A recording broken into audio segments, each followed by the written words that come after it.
안 그래도 친구들한테 너 정말 동작이 크다, 연극적이다 하는데 이 전공하면서 너는 그냥 네 인생이 연극이다. 라디오스타에서 좋아할 것 같은 제스처인데요. 가비 댄서 가비님 네. 라디오스타에 나오셨을 때 시저 막 이런 거 있잖아요. 하는 언니랑 이러고 놀거든요. 잘하는데. 상상이 안 돼. 비 오는 날 이렇게 속섬에 또 왔네요.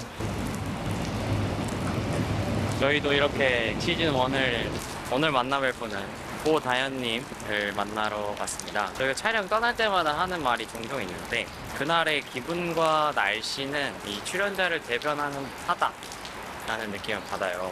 키워드가 배우와 연기가 아니라 무대라고 해주신 점에서 되게 궁금하고요. 어떤 이야기가 있을지 기대가 됩니다. 곧 있으면 저희가 촬영 50명이 다 돼가고 오늘은 이 함께 하시는 동료 한 분이 생겼죠. 출연자 중에 오스는님, 오늘 이 무대 한번 감상해 보시죠. 연기를 하는 사람으로서의 꿈이요? 네.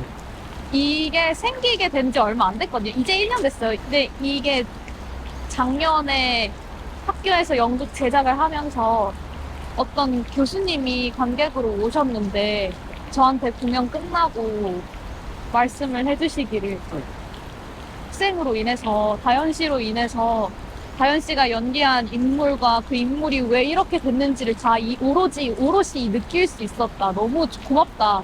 라고 해주신 거예요. 그래가지고 그때 이후로 그래서 내가 계속 궁극적으로 갖고 싶은 건 뭐지? 쫓아가고 싶은 건 뭐지? 내가 이루고 싶은 건 뭐지를 계속 고민하다가 딱 정리한 것 같아요. 난 이게 하고 싶은 거구나. 난 나를 통해서 그 인물과 그 인물을 둘러싼 세계를 보여주고 싶은 거구나. 라고 정의하게 된 거예요. 자, 이제 정식 촬영인데요. 정식이랄 것이 없죠. 그냥 2부라고 하죠. 비단 같은 고민을 안고 계시는 분도 있을 거예요. 같이 이제 무대 위에 서시는 분이라든지 아니면은 이 나이대에 하는 고민의 결이 같으면 나만 이런 고민을 하지 않는구나. 그래서 이 시청자분들이 있을 테니까 간단하게만 인사 부탁드릴게요. 제가 세상에서 제일 못하는 게 자기소개인데. 안녕하세요. 제 이름은 고다현이고요.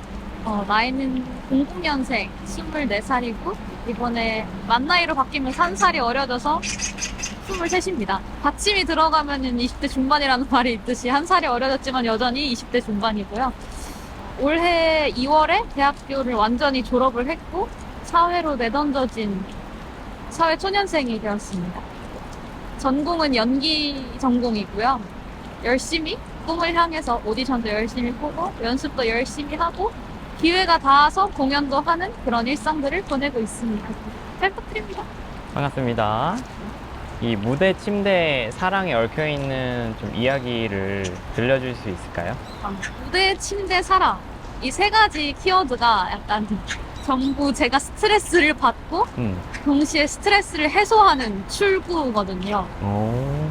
무대를 하면서 스트레스를 받죠. 당연히 아무래도 저는 연기를 하고 무대 위에서 보여지는 모습들로 평가를 받는 인물이다 보니까 그리고 이제 그걸로 돈을 벌어야 되고 그걸로 인정을 받아야 되니까 사랑하지만 동시에 힘들죠.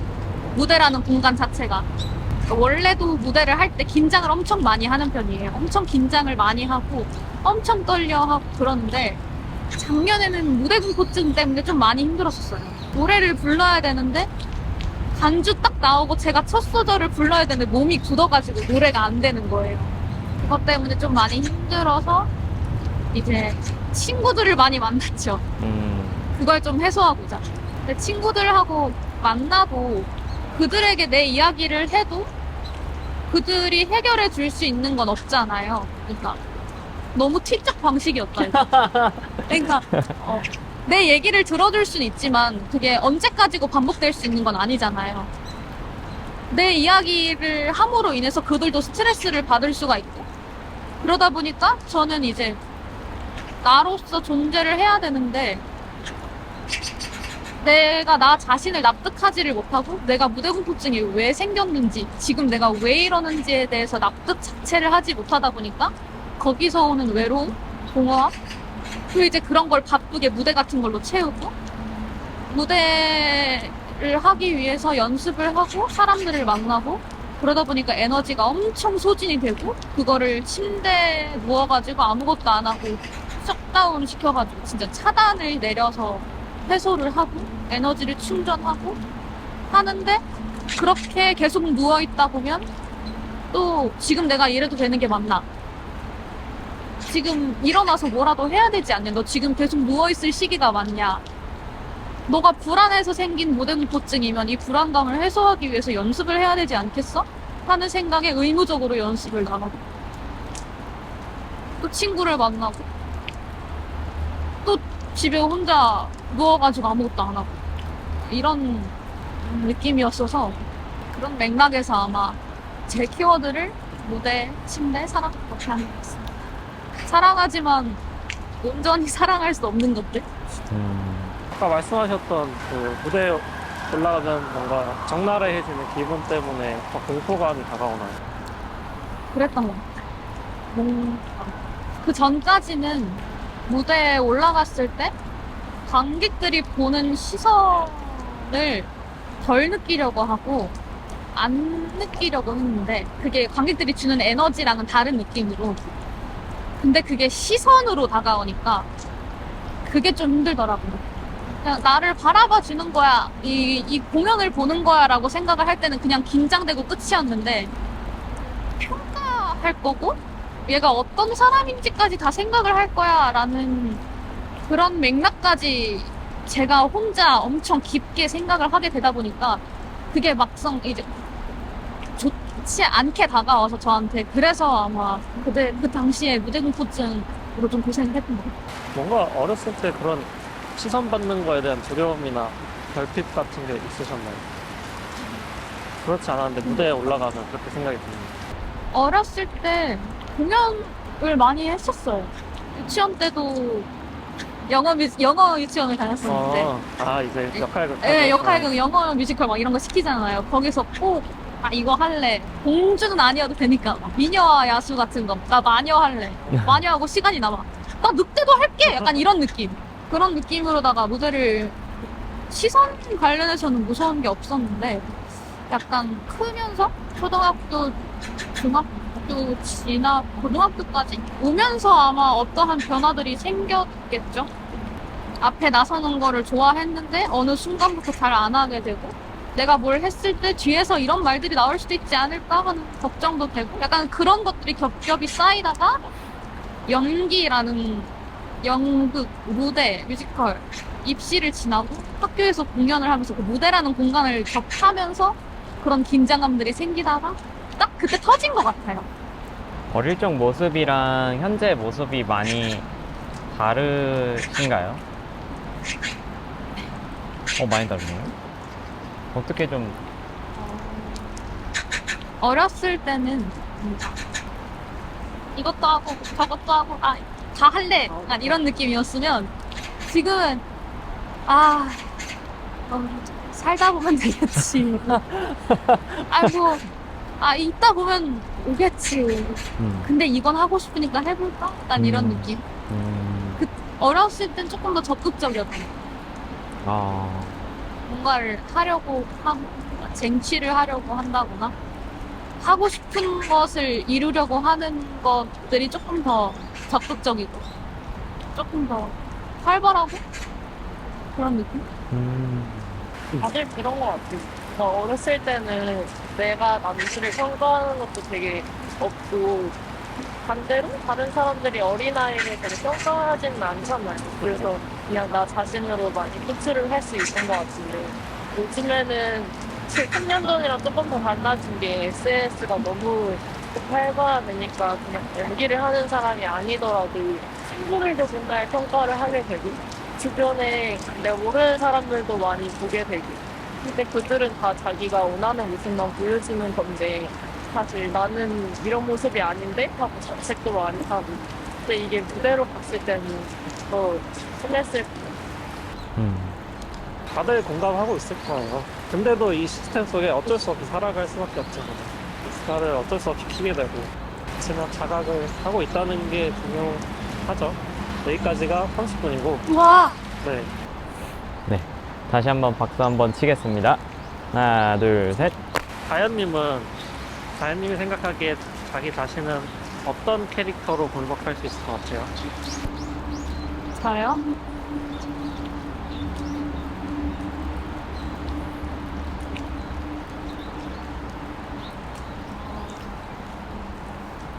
어디로 튈지 모르는 사람이라고 얘기할 수 있을 것 같아요.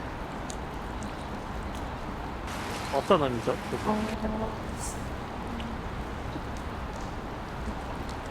일단 어디로 튈지 모른다는 게 성격적으로도 약간 그런 것도 있는데 약간 엉뚱한 부분들이 좀 있어가지고 그런 것도 있고 엄청 다운이 되다가도 뭔가를 할 때가 되면 텐션을 순간적으로 팡 끌어올려가지고 하는 부분들에서도 어디로 튈지 모른다고 할 수도 있고요.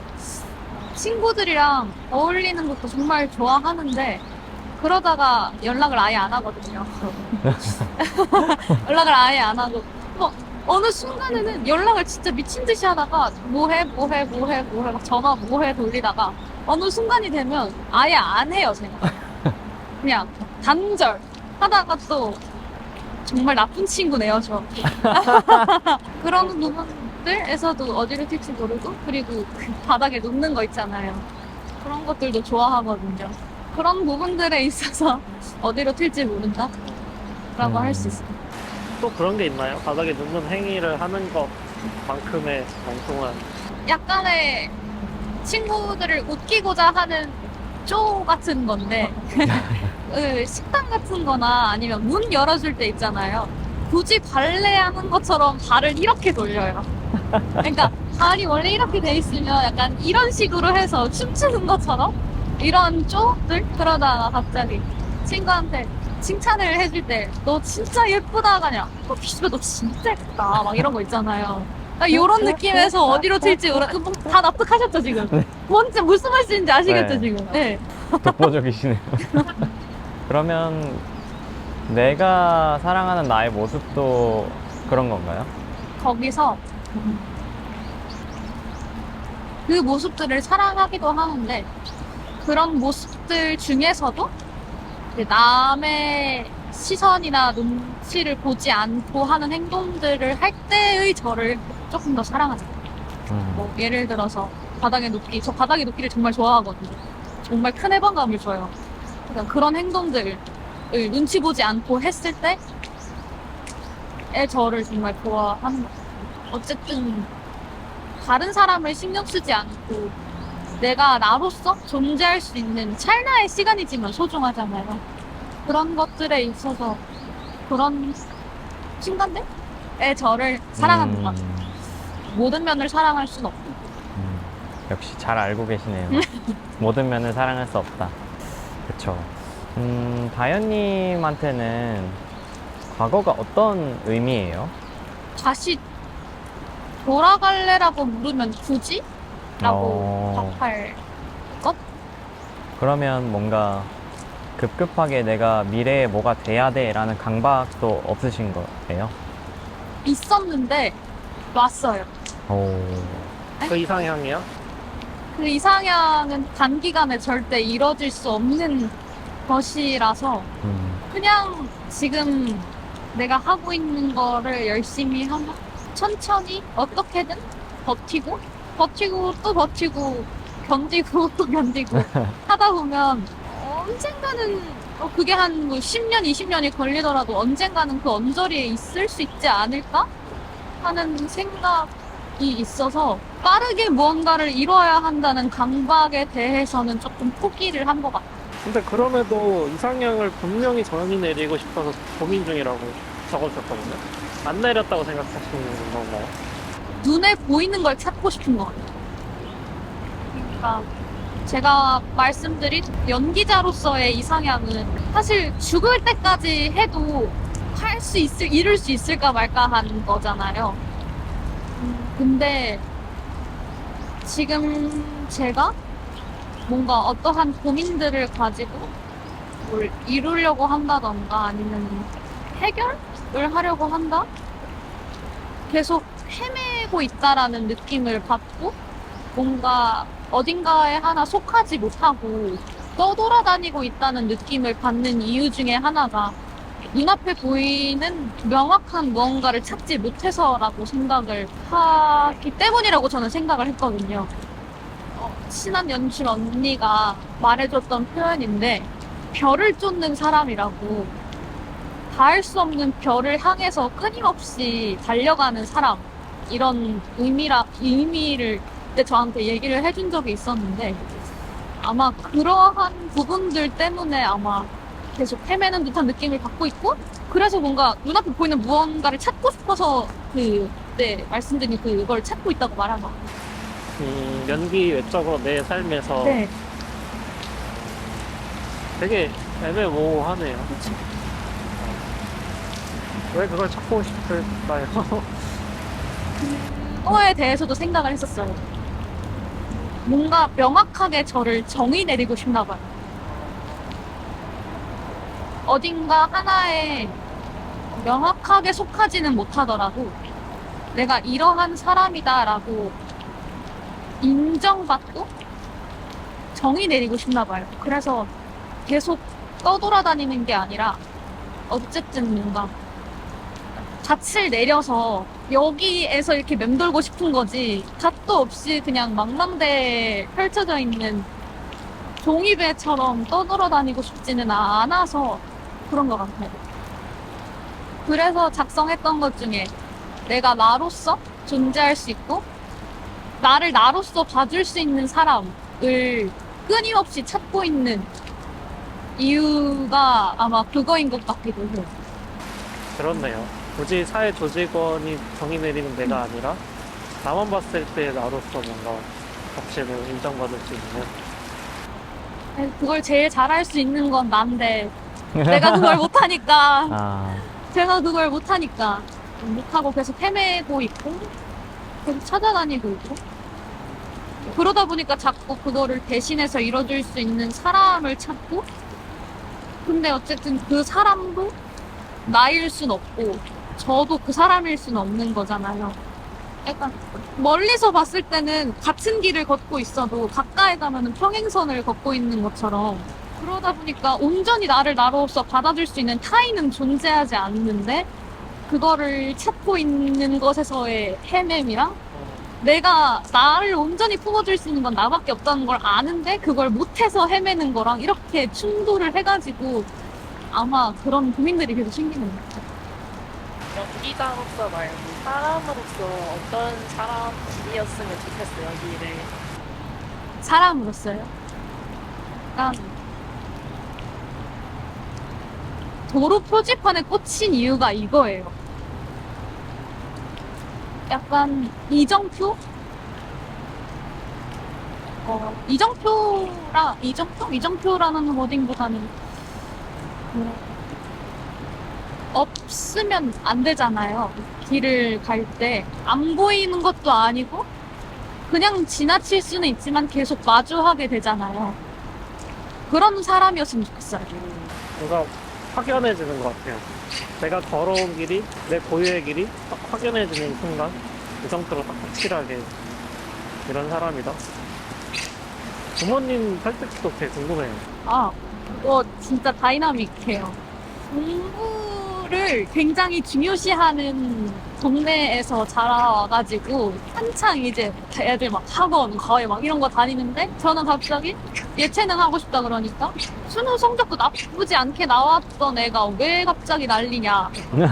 이게 뭔 날벼락이냐. 난 너 공부로 갈 줄 알았고 공부로 보내려고 이렇게 열심히 했는데 너 지금 무슨 소리냐. 부모님 설득하는 것도 좀 힘들었죠.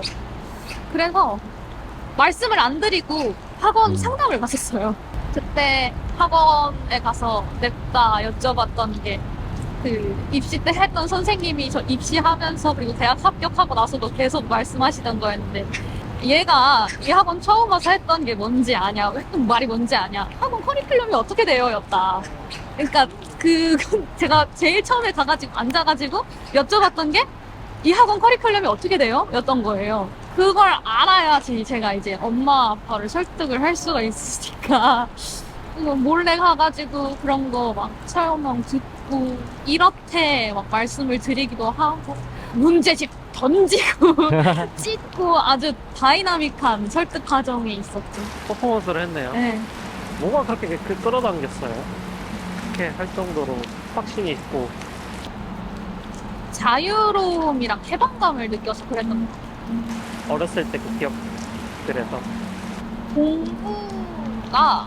공부를 좋아하는 사람이 어디 있겠냐마는 저는 공부가 정말 적성에 안 맞았어요. 공부를 중요시하는 동네에서 자랐다 보니까 어쨌든 그 분위기라는 것도 있잖아요. 공부를 해야 된다는 그 분위기. 그런 것들에 이리저리 끌려다니면서 뭔가 제 스스로의 것을 하지 못했는데 이거는 할 수 있잖아요. 나를 보여줘도 문제가 없는 그런 거잖아요. 그런 거에서 좀 매력을 느꼈던 것 같아요. 지금 부모님은 무슨 말씀? 지금은 그래도 응원을 해주시긴 하는데 그래도 가끔 이제 아이 그래도 공부시킬 걸 그랬다. 이 연기하는 거 보면 뭐 공부 머리 없는 것도 아닌데 공부하면서 취미로 시킬 걸 그랬다. 에이 막 이러시기도 하죠. 2시간가량 이렇게 얘기를 나눴는데 소감 같은 거 여쭤봐도 될까요? 긴장이 엄청 됐는데 사실 지금도 긴장이 되는데 왜 긴장이 되지? 아무튼 뭔가 좋은 것 같아요. 그러니까 내가 하는 생각들을 지금 하고 있는 생각들, 지금 하고 있는 고민들을 조금이나마 정리를 할 수 있다는 게, 그리고 내가 나중에 또 다른 방식으로 헤매게 되더라도 이 경험을 토대로 뭔가 그 다른 방향성을 찾을 수 있는, 헤매다가도 다르게 어떤 문제를 타파할 수 있는 그런 방법을 찾을 수 있을 것 같다는 생각도 들어서 좋은 것 같아요. 마지막으로 남기시고 싶은 말 있을까요? 마지막으로 남기고 싶은 말이요? 오늘 촬영 도와주신 세 분 너무 감사드리고요. 나도 수고했고 파이팅하고 다현아 잘하자. 잘하자. 잘할 수 있지? 잘해야지. 파이팅! 끝입니다. 공연에서도 1부, 2부 사이에 인터미션이 있듯이 여태까지 이제 달려왔던 바쁜 상반기와 이제 하반기의 시작을 함께 하셨잖아요. 그래서 오늘 같은 기록이 다현님에게 그런 인터미션 같은 시간이 되었기를 바라겠고, 아까 이정표 얘기를 하셨지만 게시물 중에 그게 있었어요. 일방통행, 엇갈린 타이어, 흐르는 과속 방지턱. 그게 의미하는 바가 있겠죠. 오늘 촬영 고생하셨고요. 훗날에도, 미래에도 지나간 과거이지만 비단 단순하지 않은 힘이 되는 오늘이었으면 좋겠습니다. 고생 많으셨습니다. 고생하셨습니다. 감사합니다.